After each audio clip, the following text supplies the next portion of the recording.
אז אני רוצה להזמין את דוקטור תיאודורוס קריסדולידס, רופא קרדיולוג בכיר מהשכנה שלנו ניקוסיה קפריסין, שידבר על המחקרים שבעולם שלנו מאוד מרגשים, האיסכמיה ורפואי. תיאודורוס, please.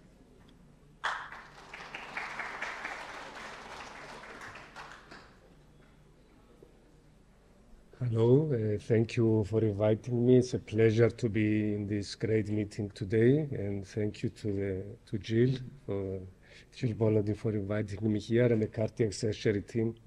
I had the chance to see a few of the wonderful things they are doing today early in the morning. So, okay, you are hearing me better now, I suppose. So the topic of my talk is about two important studies in cardiology, very recent studies, ischemia and revive, and I will tell you the view of me as a cardiologist regarding these studies. So I will start with a case I have recently encountered. It's a 63-year-old male with a history of diabetes, hypertension, and dyslipidemia. And this patient came to the office reporting easy fatigue, shortness of breath on effort. His symptoms were stable and they were there since a year. On clinical exam, his blood pressure was a bit high, his heart rate relatively fast, and he was obese. No other significant findings from clinical examination. So we did some lab tests and we saw that his diabetes is well treated, his cholesterol not so well. The LDL cholesterol is high enough for a diabetic patient, and his kidney function was mildly reduced. These were his medications during the visit. He was taking candesartan, metformin, aspirin, and as you can see, an important medication is missing in such a patient. He was taking a natural supplement for his cholesterol and not a statin because of his own preferences. We did an echo where we saw a perfectly functioning heart, a very good contractility, so there was no issue of heart failure. And of course, we suspected that these symptoms could be related to his arteries, considering the presence of risk factors as well, and we did a stress test which confirmed that there was ischemia of the heart related to his symptoms. This is a strip from his stress test showing the abnormal findings. We discussed with the patient. He said that he had a stress test in the past which was abnormal and they didn't find anything then, so he preferred to do something non-invasive first. So we did a CT scan, which has shown coronary artery disease and especially plaques causing moderate and severe stenosis of an important artery, which is the LAD. So the question now is that you have a patient with symptoms related to his coronary arteries, and shall we proceed and intervene and open the blocked arteries since we have this case? The reason we are even discussing this thing is that we have some studies from the past that show some conflicting results. For example, on the left, you will see a study called Courage, which has shown that in similar patients, doing a PCI as an initial management, intervening to the arteries, didn't improve the prognosis of the patients in comparison of saving it, the intervention in case it's necessary in the future. But another study showed that if you choose wisely the patients with more severe ischemia, according to scintigraphy in that case, has shown that doing a revascularization improves the prognosis of the patients, as you will see in the right side. And there comes ischemia, which is, as I said, is a very recent study published in a very important journal. This study selected patients with evidence of ischemia in non-invasive tests, such as stress tests, the Budapest stress echo, scintigraphy, cardiac MRI. Stable patients, this is very important to say. They did CT scans to these patients to confirm the presence of significant coronary stenosis and exclude patients with left main coronary artery stenosis, which it's not sensible to leave them in conservative management. And as you can see already from this screening, almost half of the patients have been excluded from the study, and then they randomized the remaining patients to an initially invasive strategy, which means they did catheterization and revascularization accordingly plus medical therapy, or they chose to do only medical therapy and no catheterization, and they saved catheterization only for persistent symptoms and acute events during the course of the study. The result of the study showed that there was no significant difference overall in the primary composite outcome, which was death from cardiovascular cause, myocardial infarction, hospitalization for an acute event, cardiac arrest, and you will see an interesting pattern that the invasive group of the study had a little higher risk in the beginning, which probably is attributed to peri-procedural complications, but then it starts to show lower risk than the conservative management group. And of course, we don't know what would happen if we monitor the patients for a longer time. But overall, the published study result was that both strategies were the same. So this is the differences I have talked to you about. They tried to see if there were some specific groups of the study that had different results, but they didn't find any subgroup that benefited more with either strategy. But now it's the important stuff. When we read a study, of course, we have to see the details to see how can we adapt it to our patients. So as you saw before, almost half of the patients that have been screened have been excluded from the study.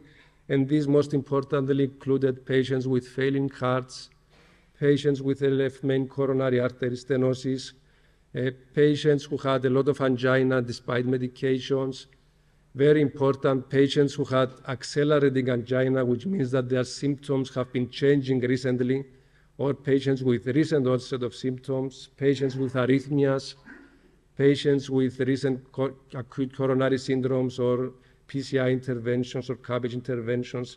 So you can see that at least all of you who are cardiologists know that many of our patients have these characteristics when we see them in our daily practice.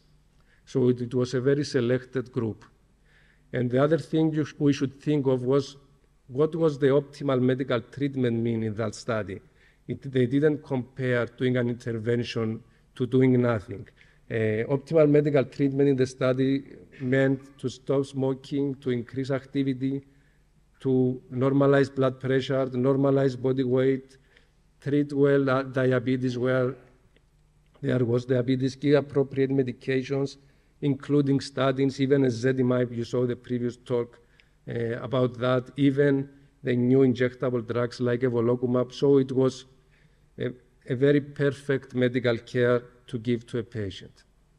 And of course, the two groups were initially invasive strategy and conservative strategy, which means that invasive procedures were not prohibited in the other group. So patients in the conservative group underwent catheterizations and interventions in the course of the study. 26% were being catheterized and 21% eventually they needed an intervention. So this is a comparison.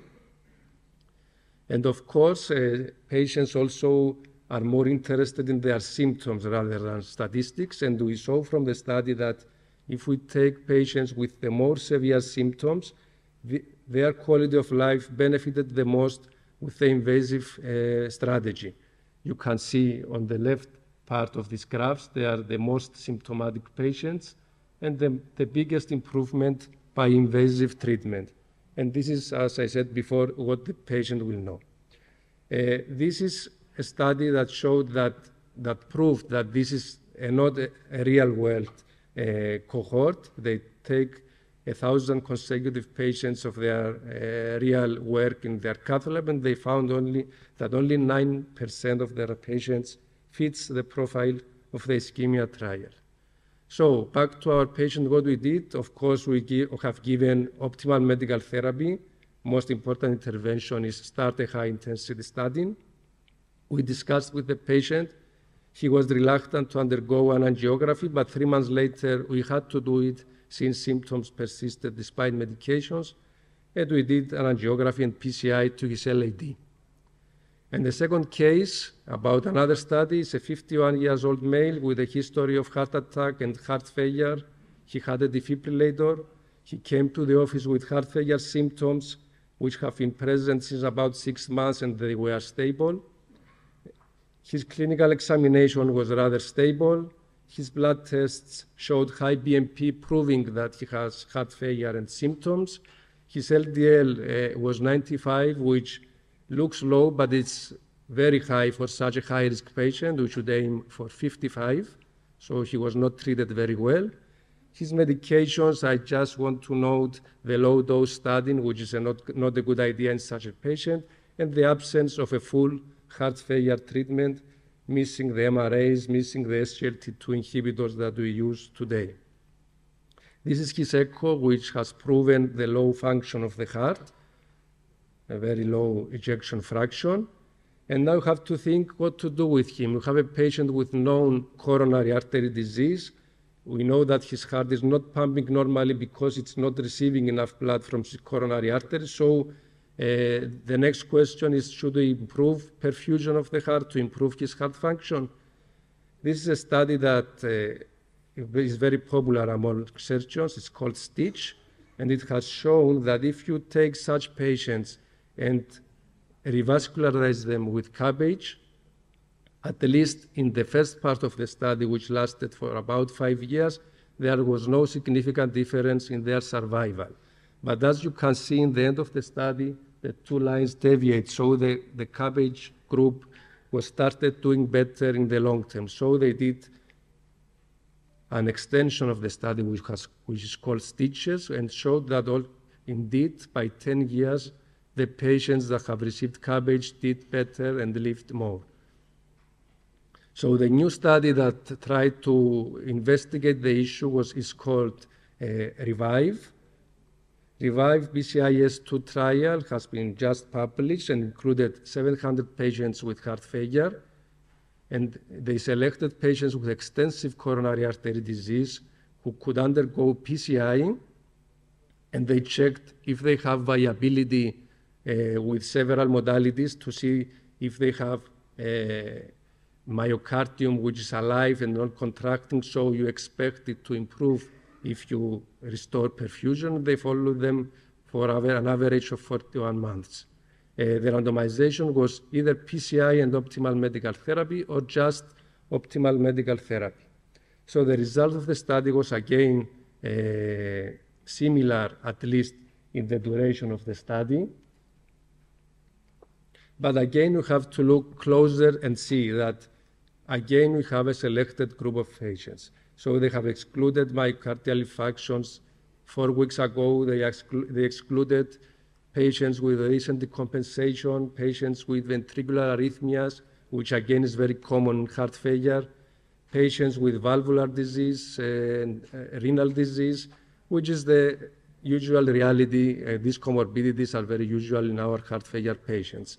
So important considerations for this study was that they used viability to select the patients, but we know from the past that this is not a good selection criteria. You have to know that they used patients that they are not very symptomatic. Patients with more extensive disease were excluded from the study, and probably they went to cabbage surgery. Patients with PCI had less spontaneous MIs in the future, and this we know that's a very high-risk thing to happen. And of course, patients in the optimal medical group could undergo PCI in the end, and 10% of them did undergo a PCI in the course of the study. So in our case, what we did, we optimized the medical treatment. This is the most important thing to do. We used all 4 medications of heart failure. We advised on exercise. We strongly advised to quit smoking, but also we referred him for coronary angiography because we believe that this could help these patients and this kind of patients in general. So to close the talk, I should say that from these two studies, what I have learned is that optimal medical therapy works. So it's very important to use optimal medical therapy for any patient. So this is number one. If we have a stable coronary artery disease patient, we can take our time to improve his medications, to think if it's wise to do a cath, so we don't have to rush to the cath lab. In some selected cases, we can use optimal medical therapy alone, and I believe we should always discuss it with the patient. And of course, we should not generalize conclusions of studies like ischemia and revive to all of our patients. And most important, do not extend the results to these studies to patients like unstable patients with evolving symptoms and so on. And thank you for your attention.